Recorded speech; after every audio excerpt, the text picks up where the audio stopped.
Good morning बच्चों। कल हम लोग क्लास 10 का गणित का 3.1 किए थे।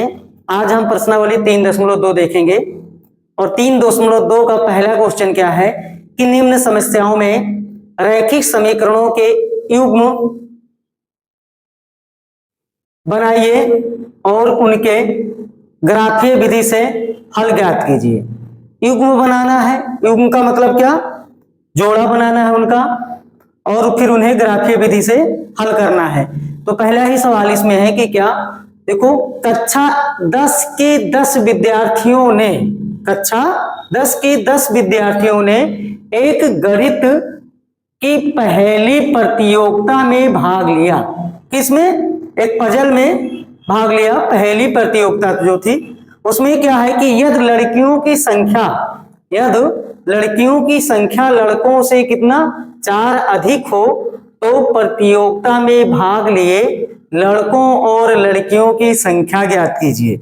लड़कों और लड़कियों की संख्या ज्ञात कीजिए। किस विधि से? ग्राफीय विधि से। किस विधि से?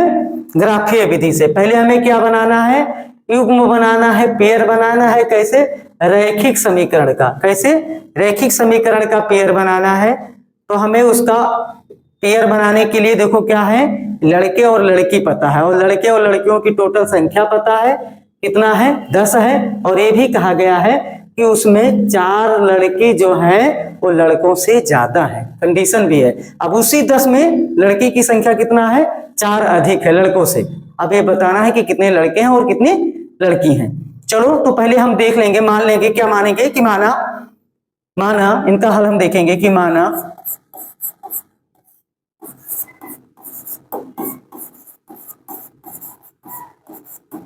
लड़कियों की संख्या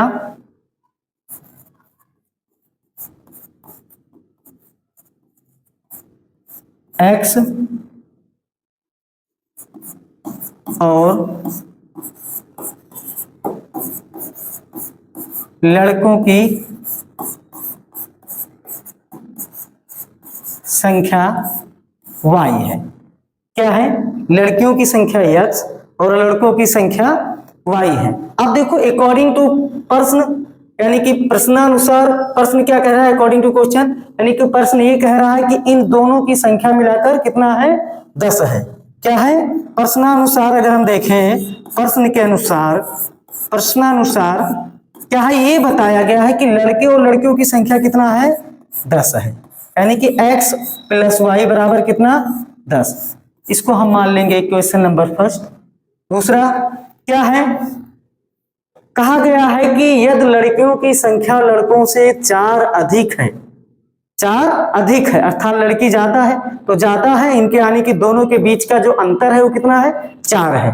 दोनों के बीच का अंतर है वो 4 है। अब जो 4 अंतर में पहले ही पता है कि कौन ज्यादा, तो जो ज्यादा है उसमें से कम वाले को घटा दो, अर्थात यहां से आपका x - y बराबर क्या बन जाएगा? 4। ये समीकरण नंबर 2 हो जाएगा। समझने की कोशिश करना, कहा गया है कि लड़के और लड़कियों के बीच का अंतर कितना है? 4 है। तो ये x + y की जो वैल्यू है वो कितना बन गई? 4 बन गई। ठीक है। अब ये युग्म मिल गया हमें। कैसा युग्म मिला? रैखिक समीकरण का युग्म मिल गया हमें, और यही हमें पहले निकालना था। अब क्या है, इनका युग्म बन गया और उसके बाद उनके ग्राफीय विधि से हल ज्ञात कीजिए। हल ज्ञात करना है उनके अलग अलग संख्या। चलो अब हम ग्राफ बनाना सीखेंगे। कल हमने ग्राफ बनाया भी था, आज भी हम लोग देखेंगे कि ग्राफ जो कल बनाया था, अगर कल कुछ भी ना समझ में आया हो तो आज कोशिश करें कि वही उसी लेवल का ग्राफ आज भी बनेगा। तो देखो पहला हम समीकरण फर्स्ट वाला ग्राफ बना लेंगे। 2 समीकरण हमने माना है समीकरण फर्स्ट से। इससे समीकरण फर्स्ट से 2 ग्राफ बना लेंगे। पहले एक ग्राफ इसका बनाएंगे हम लोग, और उसके बाद समीकरण सेकंड से बना लेंगे। देखो ये x है और ये y है। क्या वैल्यू थी आप ध्यान दे दीजिएगा, देख लीजिएगा। इसमें पहले ही बताया गया था कि x + y बराबर कितना है? 10। समीकरण यही तो है। तो यहां से अगर हम देखें तो x बराबर क्या हो जाएगा? 10 - y। 10 - y। समीकरण फर्स्ट से x + y बराबर कितना है 10, तो x बराबर क्या हो जाएगा, ए प्लस वाई है, इधर लाओगे, इधर पक्षांतर करोगे अर्थात साइड चेंज करोगे, तो ये प्लस से इधर आएगा तो क्या हो जाएगा माइनस। अब देखो यहाँ पे ध्यान दीजिएगा कि अगर y की वैल्यू आप 1 रखो, कितना रखो, 1 रखो, तो x की वैल्यू कितना हो जाएगी,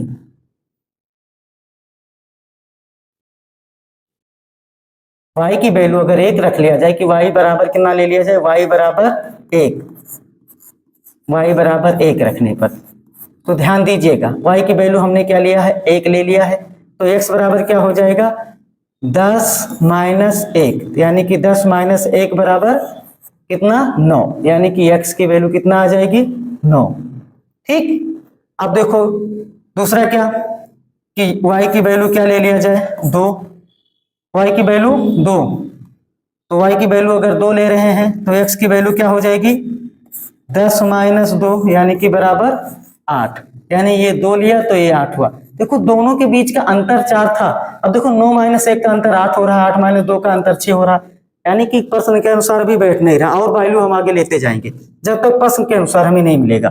फिर हम क्या ले लें, y की वैल्यू 3 ले लें, y की वैल्यू 3 ले लेंगे तो x की वैल्यू क्या आ जाएगी, x की वैल्यू क्या आ जाएगी 10 माइनस 3 अर्थात 7। देखो हमने इसकी वैल्यू 3 लिया और इसके क्या आई तब 7 आई, अब देखो 7 में से 3 गए कितना हुआ 4, अर्थात प्रश्न में भी कहा था कि इनके बीच का जो अंतर है वो कितना है 4।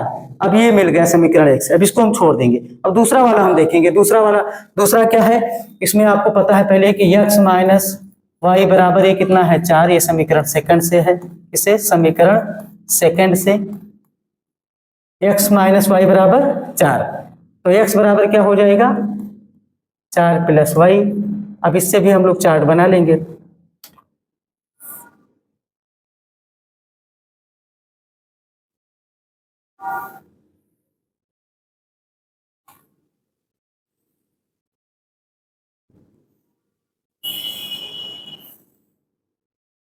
यहाँ x और यहाँ y, अब सिंपल जैसे इसमें करते आए हो, अब अगर y की वैल्यू हम कितना ले रहे हैं 1, y की वैल्यू 1 लेंगे तो x की वैल्यू कितना आ जाएगी,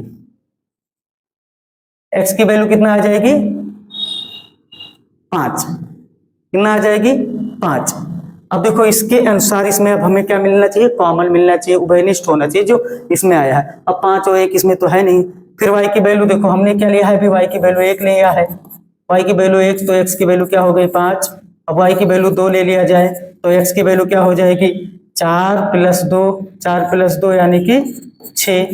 फिर y की वैल्यू क्या ले लिया जाए, y की वैल्यू क्या ले लिया जाए, y की वैल्यू 3 ले लिया जाए तो x की वैल्यू क्या हो जाएगी 4 प्लस 3 यानी कि 7। अब देखो हमने y की वैल्यू 1 लिया तो x की 5 आई, y की 2 लिया तो x की कितना आई 6 आई। अंतर तो हो रहा है, अंतर नहीं यहाँ पे, अब हमें क्या देखेंगे उभयनिष्ठ दोनों सब मिलाएंगे।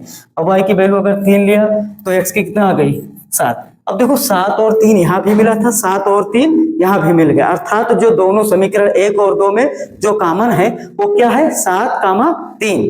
दोनों समीकरण 1 और 2 में जो उभयनिष्ठ है, अब यहां से देख लेंगे हम लोग। यहाँ की समीकरण फर्स्ट व समीकरण सेकंड में उभयनिष्ठ क्या है 7,3, 7,3 दोनों में, जो समीकरण 1 व 2 में उभयनिष्ठ क्या है 7,3। अतः इसके अनुसार हमें लड़कियों की संख्या कितना हो जाएगी 7 और लड़कों की संख्या कितना हो जाएगी 3। अतः लड़कियों की संख्या 7 व लड़कों की संख्या 3 होगी। ठीक, समझ गए। अब इसमें क्या देखा कि आपने इसको सॉल्व किया, युग्म बनाए, युग्म बना के उसके प्रत्येक समीकरण से हमने ग्राफ जनरेट किया, और उसके ग्राफ जनरेट के बाद हमने क्या देखा कि दोनों ग्राफ से अब उसमें जो चीजें कॉमन है कॉमन क्या थी, इस यहाँ पे भी 7,3 और यहाँ पर भी 7,3 दोनों कॉमन थी, वही उसका आंसर हो जाएगा उस प्रश्न का। तो समीकरण 1 हुआ, समीकरण 2 में उभयनिष्ठ क्या था 7,3, अतः लड़कियों की संख्या क्या हो जाएगी 7 और लड़कों की संख्या 3। अब लड़कियों की संख्या क्यों, क्योंकि दोनों का अंतर, लड़की पहले से ही ज्यादा थी, तो 7 - 3 कितना हो जाएगा 4, और 7 और 3 कितना हो जाएगा 10। और यही हमारा क्वेश्चन कहा था कि दोनों की संख्या मिलाकर कितना है 10 है, और दोनों का अंतर कितना है 4, तो 7 - 3 10 और 7 में से 3 गए 4। तो ये आपका पहला हो गया। अब इसके बाद हम देखेंगे इसमें दूसरा वाला सवाल इसका है। देखिए दूसरा सवाल क्या है कि 5 पेंसिल तथा 7 कलमों का कुल मूल्य 50 रुपया है, जबकि 7 पेंसिल तथा 5 कलमों का कुल मूल्य 46 रुपये है। कितना है 46 रुपये है। एक पेंसिल का मूल्य तथा एक कलम का मूल्य ज्ञात कीजिए। देखो क्या दे रखा है कि 5 पेंसिल तथा 7 कलमों का मूल्य ज्ञात क्या करना है हमें, एक पेंसिल का मूल्य तथा एक कलम का मूल्य। तो चलो हम इसको जिसका ज्ञात करना है उसको मान लेंगे। मान लिया जाए कि माना एक पेंसिल, क्या पेंसिल का मूल्य, एक पेंसिल का मूल्य x रुपया, कितना x रुपया, और एक कलम का मूल्य y रुपया है। कितना है y रुपया है। अब इसमें क्या कहा गया है, ध्यान देना है कि 5 पेंसिल और 7 कलमों का जो मूल्य है वो कितना है 50 रुपए। अब यानी कि यहां से चाहो तो ऐसे लिख सकते हो कि प्रश्नानुसार, क्या प्रश्नानुसार यानी कि प्रश्न के अनुसार, अकॉर्डिंग टू क्वेश्चंस, प्रश्न के अनुसार 5 पेंसिल, कितना पेंसिल 5, यानी कि पेंसिल को हमने क्या माना है x माना है, तो ये 5x हो जाएगा, प्लस यानी कि दोनों का योग कितना है 50, 7 कलम, 5 पेंसिल और 7 कलम का जो मूल्य है वो कितना है 50 रुपया, कितना 50 रुपया। समीकरण नंबर 1 मान लेंगे। पुनः क्या है कि 7 पेंसिल तथा 5 कलमों का मूल्य यानी कि 7x प्लस 5y, ये बराबर कितना है 46 रुपया, कितना 46 रुपया 46। समीकरण नंबर हमने क्या मान लिया 2 मान लिया। अब समीकरण 1 और 2 इसका रैखिक युग्म मिल गया। अब हमें इसका क्या बनाना है, ग्राफ बनाना है। तो हम लोग चलो समीकरण 1 से डिजाइन करेंगे। समीकरण 1 हमारा क्या है 5x प्लस 7y बराबर 50। समीकरण 1 से ऐसे लिख देंगे कि समीकरण फर्स्ट से, समीकरण फर्स्ट से 5x प्लस 7y बराबर 50, 5x प्लस 7y बराबर 50। तो यहां से 5x बराबर क्या हो जाएगा 50 माइनस 7y। देखो इधर प्लस वैल्यू के साथ, प्लस के साथ साइन के साथ है, तो इसका साइड चेंज करेंगे यानी कि पक्षांतर करेंगे। तो पक्षांतर करेंगे तो प्लस इधर क्या आ जाएगा, हो जाएगा माइनस हो जाएगा। तो x बराबर यहां से क्या हो जाएगा 50 माइनस 7y बटे 5। अब इसका हम लोग ग्राफ डिजाइन कर लेंगे। क्या करेंगे, ग्राफ डिजाइन। अब देखो अगर y की वैल्यू हम क्या ले लें, 1 ले ले, y की वैल्यू 1 रखने पर, कितना रखने पर 1 रखने पर, तो y की वैल्यू जब 1 रख रहे हैं तो देखो x की वैल्यू क्या आएगी 50 माइनस 7 गुणे 1, ठीक, बटे कितना 5। तो देखो कितना बनेगा ये 50, 7 अक्कम 7, 50 में से 7 निकल जाएगी 43 यानी कि 43 बटा क्या हो जाएगी 5, यही x की वैल्यू आ गई। ऐसे y की वैल्यू 2 ले लो, 3 ले लो, ठीक है।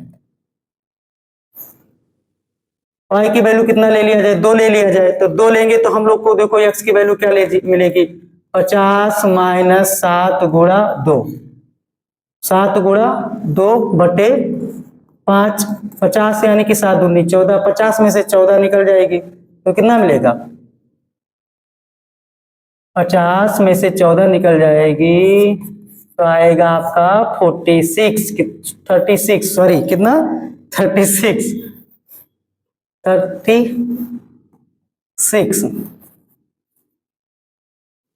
बटे 5, ये x की वैल्यू आ गई। अब y बराबर 3 ले लिया जाए, तो y बराबर 3, तो x बराबर कितना आ जाएगा 50 माइनस 7 गुणे 3 बटे 5/5।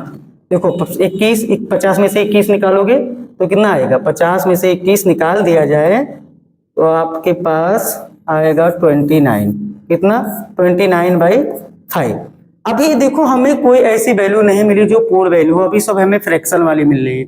अब अगर हम यहाँ देखें कि 5 की वैल्यू हमने 3 बार चेक कर लिया, अब और चौथा अगर ले रहे हैं तो 7 चौक 28 पर ये 22 आएगा। 5 ले रहे हैं तो कितना मिलेगा, 5 ले रहे हैं तो देखो y बराबर 5 ले रहे हैं तो 7 × 5 = 35, ये कितना आएगा, x की वैल्यू 3 आ जाएगी। x की वैल्यू कितना आ जाएगी, 3। तो यानी कि हम एक बार y बराबर कितना ले लें, 5 ले लें। तो y बराबर अगर 5 ले रहे हैं तो x की वैल्यू कितना आ जाएगी, 50 - 7 × 5/5। तो 50 यानी कि 50 - 35 ये आ जाएगा 15/5। तो x की वैल्यू क्या आ जाएगी, 3। ठीक है। अब एक चीज यहाँ हमें मिली, अभी तो बटे में आ रहा है। अब इसका हम लोग ग्राफ लिख लें, ऐसे ग्राफ बना ले, ध्यान देंगे ग्राफ जो बना है हमारा उसको बना लेंगे हम लोग। यहाँ पर वैल्यू x है, यहाँ पर y है, यहाँ पर x और यहाँ पर y। हमने देखो y की वैल्यू सर्वप्रथम पहली बार 1 लिया है तो x की वैल्यू कितना आई है, 43/5।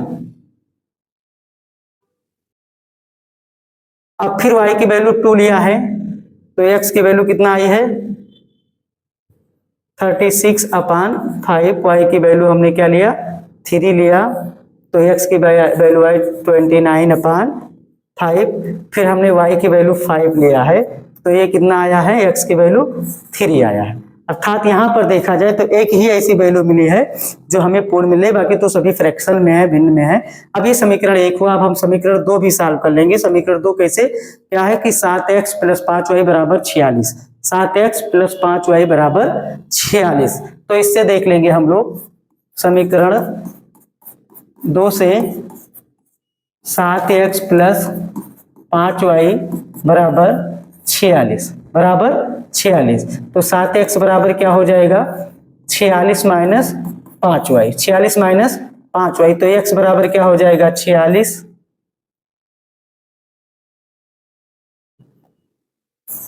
5y/7। अब यहां पर भी सिंपल, अगर 1 रख रहे हैं तो 41 आ जाएगा। 2 रखें, 2 पर चेक कर लें एक बार तो x बराबर क्या आएगा, y बराबर 2 ले लेने, क्या ले लें, 2 ले लें तो x बराबर देखो क्या आएगा आपका,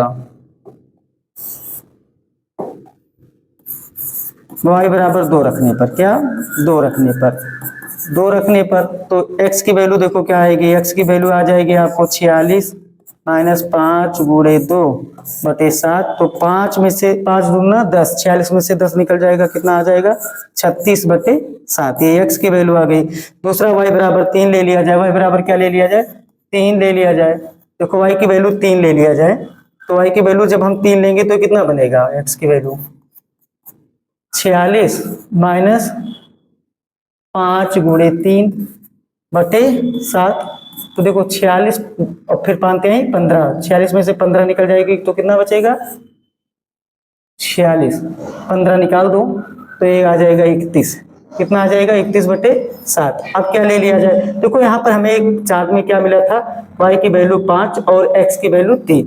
5 को रख लें, ठीक है। अब y की वैल्यू को हम क्या रख ले, 5 को रख दे, तब देखो x की वैल्यू 3 आती है तो x बराबर क्या आ जाएगा, देखो 46 - 5 × 5 बटे कितना आ जाएगा, 7। अब देखो ध्यान दो यहाँ पे तो x बराबर क्या आ जाएगा, 3 आ रहा है तो देखो 46 × 5 = 25, 46 में से 25 निकल जाएगा तो 21 आ जाएगा। 21/7 तो 7 कम 7 7 21, अर्थात x बराबर 3 आ गया। जब y की वैल्यू 5 है तो x की वैल्यू क्या है, 3 है। इस तरह यहाँ पर भी देखें, यहाँ 5 और 3, अर्थात समीकरण 1 व 2 में देखेंगे तो 5 और 3 क्या है, उभयनिष्ठ है। समीकरण फर्स्ट व समीकरण सेकंड में 5, 3 क्या है, उभयनिष्ठ है, उभयनिष्ठ है। अब जो उभयनिष्ठ है वही आपका आंसर हो जाएगा, अर्थात जो दोनों में है। अब देखो x की वैल्यू क्या है आपके उभयनिष्ठ में, x की वैल्यू 3 है और y की वैल्यू 5 है। अब हमने x किसको माना था, पेंसिल को, एक्स किसको माना था? पेंसिल को। अतः एक पेंसिल का जो मूल है वो 3 रुपया और कलम का मूल कितना हो जाएगा? 5 रुपया। अतः एक पेंसिल का मूल 3 रुपया व कलम का